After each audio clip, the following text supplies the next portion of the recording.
Hello everyone. वैसे student जो खासकर जामिया इस्लाम में क्लास 9 में जो भी स्टूडेंट्स एडमिशन लेना चाहते हैं, किस तरीके से उनको तैयारी करना चाहिए, बुक लिस्ट को लेकर, सोर्सेज को लेकर, और इसके अलावा एग्ज़ाम पैटर्न क्या है, एलिजिबिलिटी क्राइटेरिया क्या है, कौन कौन से बुक पढ़ कर जाना है एटलीस्ट, और वो सारा डिटेल फॉर्म्स को लेकर भी, फॉर्म कब तक आ सकते हैं उसके बारे में बात किया जाएगा।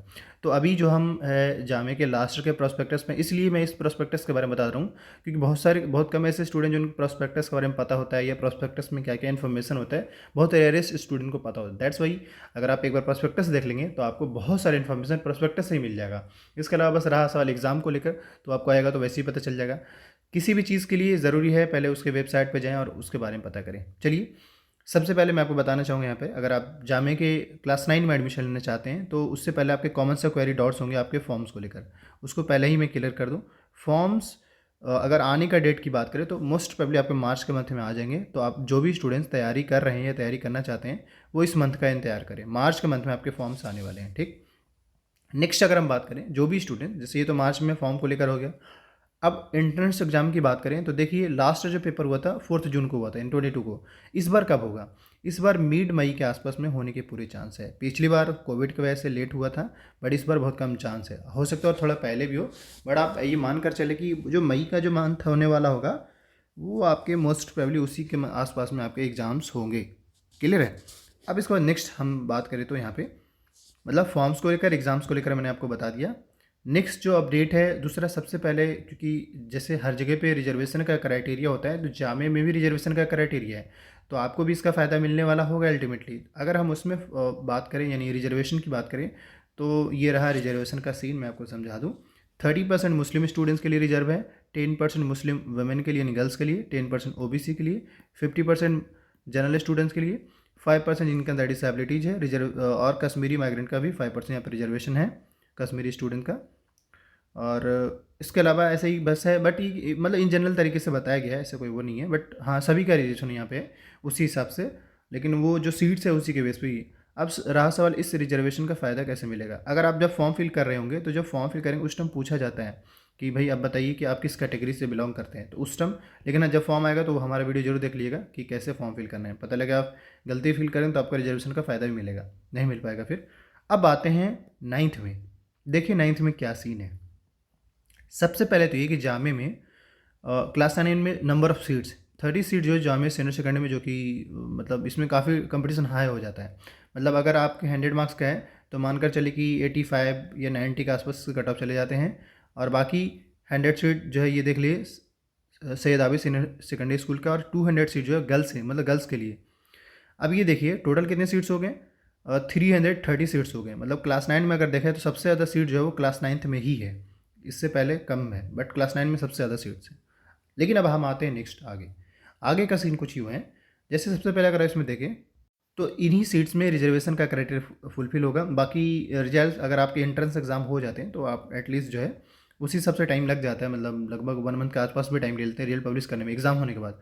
अब आते हैं हम आपके एलिजिबिलिटी क्राइटेरिया यानी क्वालिफिकेशन की बात करें तो आप अगर क्लास 9 में देना चाहते हैं तो देखिए एटलीस्ट आपके क्लास 8 का जो ग्रेड है, यानी ग्रेड है या मार्कशीट के लिए, एटलीस्ट 41% होना चाहिए मिनिमम, और 41 मार्क्स मिनिमम इंग्लिश में होना चाहिए। अगर इससे कम है तो आपको एडमिशन नहीं मिल पाएगा, ये भी याद रखिए। सो ये रहा आपका एलिजिबिलिटी क्राइटेरिया, मतलब अगर आप एडमिशन लेना चाह रहे तो 8 के सर्टिफिकेट में ही होना चाहिए। रहा सवाल सर, अगर मुझे 8 में पास आउट अभी हूँ, अभी सर्टिफिकेट नहीं मिला है, तो क्या मैं फॉर्म फिल कर पाऊँगा या नहीं फिल कर पाऊँगा?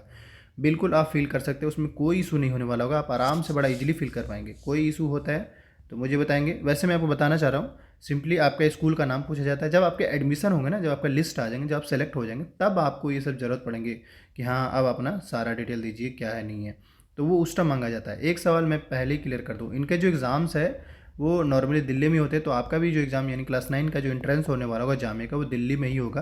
कोई आपका लाइक होम सेंटर बिहार और ये यूपी, ये सब होम सेंटर जामे बंद कर दिया नहीं होता है। सो अब आते हैं एग्ज़ाम पैटर्न पे कि एग्ज़ाम का पैटर्न क्या रहने वाला होगा। ये रहा क्लास 9 का। इंग्लिश से 25 क्वेश्चन, 30 क्वेश्चन मैथ से, साइंस से 25 और सोशल साइंस से 20 क्वेश्चन। यानी टोटल अगर आप देखें तो कितने क्वेश्चन है, 100 ही है, लेकिन एरिया फिक्स है। 9th का एंट्रेंस निकाला थोड़ा सा ईजी है कंपेरेटिव टू बाकी पेपर, लेकिन पेपर इसके भी कट ऑफ हाई ही रहते हैं। इसके भी कट ऑफ 80+ के आसपास, क्योंकि यहाँ पे नेगेटिव मार्किंग है नहीं। तो आप जितना ज़्यादा से ज़्यादा स्कोर कर सकते हैं आप ये टारगेट लेकर चलें। तो ये सारी चीज़ें मतलब जो भी मैं आपको डाउट्स क्लियर करते हैं, एक तो सिस्टमेटिकली समझते जाइए, और आपको अब रहेगा सवाल सिलेबस को लेकर। तो देखिए सीबीएसई का सिलेबस क्लास 8 का आपको पता ही होगा, उसको डाउनलोड कर लीजिएगा। वरना एनसीईआरटी जो है, सबसे पहले एनसीईआरटी जो है क्लास 8 का, उसको बहुत अच्छे से पढ़िए, एकदम जितना बेस्ट तरीके से हो सकता है पढ़िए। इसके साथ ही इसके अलावा मान ली कोई चैप्टर पढ़े हैं तो उस चैप्टर का सपोर्टिव मटेरियल सर्च करिएगा यूट्यूब गूगल पे। सपोर्टिव मटेरियल गूगल पे जाकर सर्च करिएगा। जैसे मान ली कि क्रॉप एंड प्रोडक्शन होगा, या फिर रिप्रोडक्शन भी चैप्टर आई थिंक 8 में होगा। इसके अलावा लाइट्स, हाँ लाइट भी चैप्टर है क्लास 8 में, तो वो चैप्टर सपोर्टिव मटेरियल सर्च करिएगा तो आपको कुछ पीडीएफ मिलेंगे और उसका प्रैक्टिस कर लेगा। वरना आप, क्योंकि इसमें सबसे ज़्यादा अल्टीमेटली क्या पूछ रहा है, एमसीक्यू पूछ रहा है, थ्योरी तो पूछ नहीं रहा है। तो आप जितना ही ज़्यादा से ज़्यादा एमसीक्यू प्रैक्टिस करेंगे उतना ही आपको ज़्यादा फ़ायदा मिलेगा, हेल्प मिलेगा।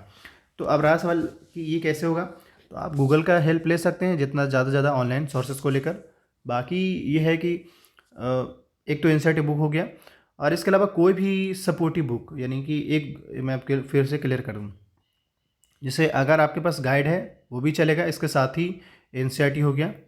एंड थर्ड जो बुक हम सजेस्ट कर रहे हैं, जैसे आजकल जो है एस चांद का बुक आ रहा है, या अदर पब्लिकेशन जितने भी, क्योंकि जो सीबीएसई स्टूडेंट है उनके पास अदर पब्लिकेशन का भी बुक होता है, तो वो पब्लिकेशन का बुक प्रैक्टिस के तौर पे यूज़ कर सकते हैं। लेकिन इन सब में सबसे पहले आपको सोल्व करने के लिए, जो अगर मेरा जो सजेशन हो कि तैयारी कैसे करें, तो सबसे पहले आप क्वेश्चन पेपर एसेस करिए, कम से कम 4-5 सालों का, उससे एनालिसिस करने की कोशिश करके पेपर पूछ करें। और दूसरा सिलेबस हालांकि फिक्स है, सिलेबस सभी के लगभग कॉमन ही है, उन सब में सबसे ज़्यादा रोल प्ले करेगा यहाँ पे क्वेश्चन पेपर। अगर आप क्वेश्चन पेपर का एनालिसिस अच्छे से कर लेंगे, यानी क्वेश्चन पेपर पूछ क्या रहा है, क्या स्टैंडर्ड है, क्योंकि हर यूनिवर्सिटी कॉलेजेस का या जितने भी स्कूल हैं उनका क्राइटेरिया अलग अलग होता है। तो यहाँ पे अगर हम क्वेश्चन पेपर आप एनालिसिस कर लेते तो होपफुली आपका हो जाएगा सिलेक्शन, ऐसा नहीं है। तो अगर आप जिस भी स्टूडेंट क्वेश्चन पेपर चाहिए, उसका लिंक वीडियो के डिस्क्रिप्शन बॉक्स में मैंने दे दिया है, आप वहाँ से डायरेक्ट परचेज कर सकते हैं।